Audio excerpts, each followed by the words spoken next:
Assalamualaikum warahmatullahi wabarakatuh. Perkenalkan, nama saya Muhammad Fadliat Miko, NIM saya 222111131. Di sini saya akan menjawab persoalan ujian akhir semester Gadai Syariah. Yang menjadi pertanyaan nomor 1 yaitu jelaskan secara rinci rukun dan syarat sah akad rahn. Berikan contoh bagaimana implementasi rukun dan syarat ini dalam praktik operasional lembaga Gadai Syariah di Indonesia. Dalam rukun dan akad rahn ini, dalam akad rahn Gadai Syariah terdapat beberapa rukun dan syarat. Dan Islam rukun tersebut adalah rahin, pihak yang menggadaikan barangnya, debitur atau nasabah, murtahin, pihak yang menerima barang gadai atau kreditur atau lembaga keuangan yang bergadai syariah. Marhun itu barang yang digadaikan sebagai jaminan utang. Marhun bih, utang atau pinjaman yang diberikan oleh murtahin kepada rahin. Selanjutnya sigot, ijab dan kobul, yaitu pernyataan saling setuju antara kedua pihak dalam akad. Dan dalam syarat sahnya akad rahn berkaitan dengan masing-masing rukun di atas, yaitu syaratnya rahin dan murtahin para pihak atau akid. Kedua belah pihak harus cakap hukum, yaitu balik dan berakal sehat. Menurut jumhur ulama itu, kecakapan ini menjadi syarat mutlak agar dapat melakukan akad. Selanjutnya syarat marhun atau disebut dengan barang jaminan. Barang harus milik pribadi rahin, bernilai ekonomis, dapat dijual dan dapat dipindahkan ke pemilikannya. Barang yang dalam keadaan utuh dan jelas keberadaannya dapat dijual dan dapat keberadaannya serta dapat diserahkan kepada murtahin. Selanjutnya syarat marhun bih atau disebut utang. Utang harus jelas nominalnya, dapat dihitung dan wajib dikembalikan sesuai kesepakatan. Cara pelunasannya dalam jangka waktu yang ditentukan. Seharusnya syarat sigot atau disebut ijab kabul, harus ada pernyataan saling setuju antara kedua belah pihak, baik secara lisan maupun tertulis yang menunjukkan terjadinya akad. Satunya dalam praktiknya nih, contohnya operasional di Pegadaian Syariah, yaitu dengan yang pertama nasabah rahin datang ke Pegadaian Syariah dengan membawa barang berharga, misalnya ya emas, elektronik, bermotor, yang akan dijadikan jaminan. Selanjutnya petugas Pegadaian Syariah atau disebut murtahin melakukan penilaian terhadap barang yang digadaikan atau marhun untuk menentukan nilai taksiran dan besaran pinjaman atau marhun bih yang dapat diberikan. Selanjutnya akad dilakukan antara nasabah dan Pegadaian Syariah, biasanya secara tertulis yang berisi pernyataan ijab kabul atau sigot serta penjelasan hak dan kewajiban kedua belah pihak. Selanjutnya barang jaminan diserahkan oleh nasabah kepada Pegadaian Syariah dan nasabah menerima sejumlah uang pinjaman sesuai dengan kesepakatan. Selanjutnya selama masa akad barang jaminan disimpan oleh Pegadaian Syariah. Nasabah hanya dibebani biaya administrasi dan biaya pemeliharaan barang tanpa bunga sesuai dengan prinsip syariah. Setelah utang lunas, barang jaminan dikembalikan kepada nasabah. Jika tidak dilunasi sesuai dengan waktu yang ditentukan itu atau yang disepakati, barang yang dapat dijual oleh Pegadaian Syariah untuk melunasi utang nasabah dan kelebihannya dikembalikan kepada nasabah. Selanjutnya persoalan nomor 2. Jelaskan kelebihan dan kekurangannya Gadai Syariah dibandingkan dengan gadai konvensional. Kelebihannya Gadai Syariah itu bebas bunga atau riba. Gadai Syariah tidak mengenakan bunga atau riba pada pinjaman, melainkan hanya membebankan biaya pemeliharaan, penitipan barang atau ijarah. Hal ini sesuai dengan prinsip syariah melarang riba dan menjadikan Gadai Syariah lebih adil serta tidak memberatkan nasabah. Selanjutnya prinsip keadilan dan transparansi. Akad dalam Gadai Syariah dilakukan secara terbuka dan jelas sehingga nasabah mengetahui cara pasti kewajiban yang harus dibayar tanpa biaya tersembunyi. Ini mencegah eksploitasi dan memberikan kepastian finansial bagi nasabah. Selanjutnya aset tetap milik nasabah.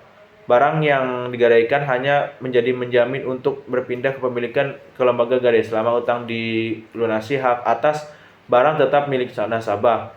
Berbeda dengan gadai konvensional menjadi mengambil alih jika gagal bayar. Selanjutnya berorientasi sosial. Gadai Syariah berlandaskan prinsip tolong-menolong atau disebut ta'awun dan akad tabaru atau sosial, bukan semata mencari keuntungan. Ini memberikan dampak sosial positif serta mendukung inklusi keuangan dan membuka usaha mikro serta masyarakat yang tidak terlayani bank konvensional. Selanjutnya fleksibilitas objek jaminan. Tidak hanya barang bergerak, Gadai Syariah dapat menerima berbagai jenis barang sebagai jaminan, baik bergerak maupun tidak bergerak. Dalam kelebihannya pasti ada kekurangan di Gadai Syariah. Adapun itu kekurangannya itu yang pertama, kurangnya familiaritas dan edukasi. Masyarakat masih familiar dengan produk gadai syariah atau rohan sehingga peminatnya belum sebanyak gadai konvensional. Edukasi dan sosialisasi produk masih perlu ditingkatkan. Selanjutnya nomor 2, regulasi dan kebijakannya. Kebijakan pemerintah terkait gadai syariah ini masih belum terpenuhnya akomodatif sehingga perkembangan dan perlindungan hukum bagi nasabah maupun lembaga belum optimal. Selanjutnya kontroversi biaya simpan. Beberapa pihak mengkritik adanya biaya simpan atau ijarah dalam gadai syariah yang dianggap mirip dengan bunga sehingga menimbulkan perdebatan terkait keabsahan syariahnya jika tidak dikelola dengan benar. Selanjutnya sistem relatif baru. Sebagai sistem yang lebih baru dibandingkan gadai konvensional, infrastruktur, popularitas dan jaringan gadai syariah masih kalah luas sehingga akses masyarakat masih terbatas. Selanjutnya nomor 4 itu yang terakhir multi akad. Dalam praktiknya gadai syariah ini menggabungkan beberapa akad atau multi akad seperti rahn dan ijarah yang sebagian ulama dianggap rawan menimbulkan keracunan hukum syariah jika tidak dilakukan secara benar. Persoalan nomor 3 itu uraikan mekanisme operasional gadai syariah atau rahn mulai dari proses penyerahan marhun barang jaminan, penentuan malak atau rahn nilai pinjamannya, hingga pengembalian marhun atau proses pelelangan yang jika terjadi wan prestasi. Jelaskan pula ketentuan terkait biaya pemeliharaan ujrah marhun. Dalam proses penyerahan marhun atau barang jaminan, nasabah atau rahin menyerahkan barang bergerak sebagai jaminan kepada pegadaian syariah atau disebut murtahin. Barang yang digadaikan harus memenuhi syarat syariah, yaitu barang tersebut harus memiliki milik nasabah, barangnya bernilai dan dimanfaatkan tidak dalam sengketa dan dapat dijual dengan nilai seimbang. Untuk barang seperti kendaraan bermotor, yang diserahkan biasanya adalah dokumen kepemilikan seperti BPKB dan fotokopi STNK. Sedangkan barang fisiknya tidak diserahkan. Nasabah juga menyerahkan identitas resmi, misalnya KTP, dan mengisi formulir permintaan pinjaman. Setelah barang diserahkan, pegadaian menyimpan dan merawat barangnya tersebut di tempat yang aman. Penentuan mablagh atau rahn atau disebut dengan nilai pinjaman. Barang jaminan akan ditaksir oleh petugas penaksir untuk menentukan nilai pasar yang wajar atau disebut harga taksiran. Pinjaman yang diberikan maksimal sebesar 92% dan dari nilai taksiran barang jaminan tersebut. Nasabah dan pegadaian melakukan negosiasi kesepakatan atas nilai pinjaman dan ketentuan akad rahn yang akan dilakukan. Jika tidak setuju, nasabah akan dapat membatalkan transaksi. Dan akad rahn dilakukan dengan ijab kabul, yaitu penyataan saling ridho antara nasabah dan pegadaian secara verbal dan tertulis. Dari pengembalian marhun atau proses pelelangan jika terjadi wan prestasi. Nasabah wajib melunasi pinjaman beserta biaya pemeliharaan atau disebut ujroh sesuai dengan jangka waktu yang telah disepakati dalam akad rahn. Jika nasabah tidak mampu menebus barang tersebut atau barang jaminan pada saat jatuh tempo, pegadaian tidak langsung melelang barang tersebut. Biasanya pegadaian memberikan masa tenggang atau misalnya 1 minggu setelah jatuh tempo dan menghubungi nasabah untuk mengingatkan. Jika setelah masa tenggang nasabah tetap tidak melunasi, maka pegadaian dapat melelang barang jaminan tersebut untuk menutupi utang nasabah sesuai dengan ketentuan akad. Hasil pelelangan digunakan untuk melunasi utang nasabah dan jika ada sisa hasil lelang akan dikembalikan kepada nasabah. Ketentuannya nih terkait biaya pemeliharaan atau ujroh marhun. Pegadaian syariah mengenakan biaya pemeliharaan dan penyimpanan barang gadai yang disebut ujroh atau mu'nah, yang merupakan imbalan jasa atas penyimpanan dan perawatan barang jaminan. Besaran ujroh tidak boleh didasarkan pada jumlah pinjaman atau marhun B, melainkan pada nilai taksiran barang jaminan atau marhun.